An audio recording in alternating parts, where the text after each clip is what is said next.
இந்த எபிசோட் 5 வந்து பார்த்தீங்கன்னா, ரொம்ப எமோஷனலாவும், பவர்ஃபுல்லாவும் இருக்குங்க. ஏன்னா, அமேசானோட புயல் ஒரு பக்கம் இருக்கு. கொரோனாவோட பயம் ஒரு பக்கம் இருக்கு.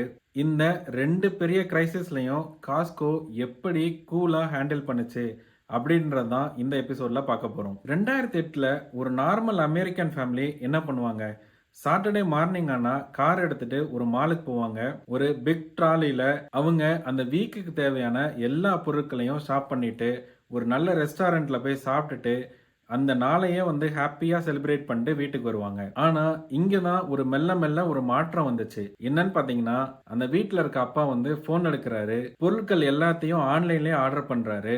அவரு ஆர்டர் பண்ண 2 நாள்ல வீட்டோட வாசல்லயே பொருள் வந்து டெலிவர் ஆகுது. இதனால அவங்க வீக்கெண்ட்ல கார் எடுக்க தேவையில்ல.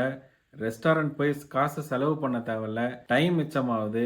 இந்த சின்ன ஹேபிட் வந்து பார்த்தீங்கன்னா, ரீட்டெயிலோட உலகத்தையே மொத்தமா மாத்துன இந்த ரெவல்யூஷன் பேரு தான் அமேசான் ரெவல்யூஷன். இந்த அமேசான் ரெவல்யூஷன் வந்ததுக்கப்புறம் எக்ஸ்பர்ட்ஸ்லாம் சொல்றாங்க, இனிமேல் பிசிக்கல் ஸ்டோருக்கு வேலையே கிடையாது.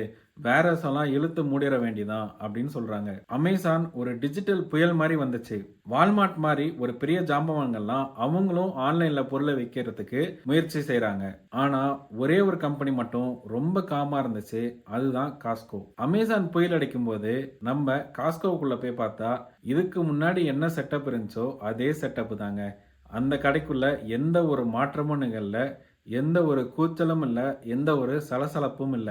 ஏன்னா அமேசான் செல் பண்றது ஒரு கன்வீனியன்ஸ், ஒரு வசதி.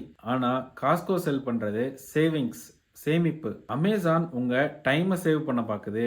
அதுவே காஸ்கோ வந்து பாத்தீங்கன்னா நீங்க கஷ்டப்பட்டு சம்பாரிச்சா உங்க காசை சேவ் பண்ண பாக்குது. இது ரெண்டுமே 2 டிஃபரெண்ட் கேம். அதனால தான் அமேசானால காஸ்கோவோட மெம்பர்ஷிப்பை ஒரு துளி அளவு கூட அசைக்கவே முடியல. கிரைசிஸ்னு வந்தப்போ அமேசானை விட காஸ்கோ ஒரு பங்கு முன்னாடி போய் நின்னுச்சு. கொரோனா டைம்ல உலகமே ஸ்தம்பித்து போய் நின்னப்போ மக்கள் பயந்து போய் பேனிக் பையிங் பண்ணாங்க. அப்போ அந்த டைம்ல அமேசான்லயே பொருட்கள் இல்லாம டெலிவரி டேட் எல்லாமே ஒரு மாசம் தள்ளி போட்டாங்க.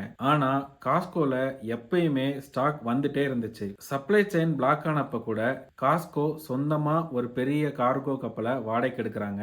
அதுல ப்ராடக்ட்ஸை ஃபேக்டரியில இருந்து டைரக்டா டெலிவரி பண்றாங்க. சோ பொருள் இல்லைன்னு சொல்றது காஸ்கோட டிக்ஷனரியிலே இல்லைன்னு சொல்லி மக்கள் கிட்ட சொல்றாங்க. அந்த கஷ்ட காலத்துல மக்களுக்கு கிடைச்ச நம்பிக்கை காஸ்கோவை வேற லெவல்ல ட்ரஸ்ட் பண்ணுது. அமேசான்ல ஷாப்பிங் பண்றது வெறும் டிரான்சாக்ஷனல் தாங்க. அதாவது ஒரு பொருளை வாங்குறோம் விற்கிறோம் அவ்வளவுதான். அதுவே காஸ்கோக்குள்ள போய் ஷாப்பிங் பண்ணா அது ஒரு எக்ஸ்பீரியன்ஸா பார்க்கப்படுது. நம்ம காஸ்கோக்குள்ள போறப்ப ஒரு லிஸ்ட்ல 5 சாமான்கள் தான் வாங்கணும்னு சொல்லிட்டு உள்ள போவோம். ஆனா உள்ள போன உடனே சடனா ஒரு டிவியை வந்து டிஸ்கவுண்ட்ல போட்டிருப்பாங்க. அது பக்கத்துலயே வந்து பாத்தீங்கன்னா லக்ஸுரி சாக்லேட்ஸ் இருக்கும். இந்த ட்ரெஷர் ஹண்ட் ஃபீல் வந்து பாத்தீங்கன்னா ஆன்லைன்ல ஸ்க்ரோல் பண்ணும்போது கிடைக்காது. பெரிய ஒரு வேர்ஹவுஸ்குள்ள போயிட்டு அங்க நிறைய பொருட்களை நம்ம பாக்குறப்போ, நிறைய டீல்ஸை டிஸ்கவர் பண்றப்போ அது ஒரு எமோஷனல் ஃபீலா பார்க்கப்படுது. ஸோ காஸ்கோ ஒரு விஷயத்தை புரிஞ்சுக்கிறாங்க. ஷாப்பிங் பண்றது லாஜிக் கிடையாது. அது வந்து ஒரு எமோஷனல். அமேசான் கூட மோத காஸ்கோ ஆன்லைனை இக்னோர் பண்ணல. ஆனா ரேஸ்ல ஜம்ப் பண்ணி காசையும் கரியாக்கல. அவங்க ஸ்டெடியா நடந்தாங்க. பல்க் ஆர்டர்ஸ் அண்ட் எலக்ட்ரானிக்ஸை ஃபோக்கஸ் பண்ணாங்க. வால்மார்ட்லாம் அமேசானை காப்பி பண்ண பார்த்த போது காஸ்கோ அவங்களோட ஃபவுண்டேஷனை இன்னும் ஸ்ட்ராங் ஆக்குனாங்க. Low margin, strong supply chain and high trust. இந்த டிசிப்ளின் தான் காஸ்கோவை காப்பாத்தின ஒரு ஷீல்டு.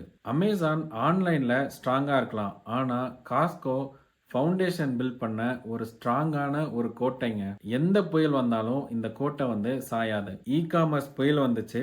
நிறைய ரீட்டைலர்ஸ் வந்து ஃபெயில் ஆனாலும் காஸ்கோ அப்பையும் ஸ்ட்ராங்கா நின்றுட்டு இருக்காங்க. ஏன்னா காஸ்கோ ஒரு வசதிக்காக பில்ட் பண்ணதில்லை. அவங்க ஒரு சேமிப்புக்காக பில்ட் பண்ணியிருக்காங்க. ஆன்லைன் வேர்ல்டு ஃபாஸ்டா இருக்கலாங்க. ஆனா நம்ம ஃபவுண்டேஷன் ஸ்ட்ராங்கா இருந்தா எந்த புயல் வந்தாலும் நம்மள அசைக்க முடியாது. அதனால தான் காஸ்கோ இன்னமும் ஸ்ட்ராங்கா இருக்கு இந்த அமேசான் ஏஜ்லயும். இதுதாங்க எபிசோட் 5. நெக்ஸ்ட் எபிசோட்ல சைக்காலஜி ட்ராப் என்னன்றதாங்க பார்க்க போறோம். நீங்க நினைக்கிற மாதிரி நீங்க காஸ்கோல சேவ் பண்றீங்களா இல்ல பண்ணலையா, அந்த சைக்காலஜில எப்படி போய் மாட்டியிருக்கீங்க அப்படின்றத நம்ம பார்க்க போறோம். மிஸ் பண்ணிடாதீங்க.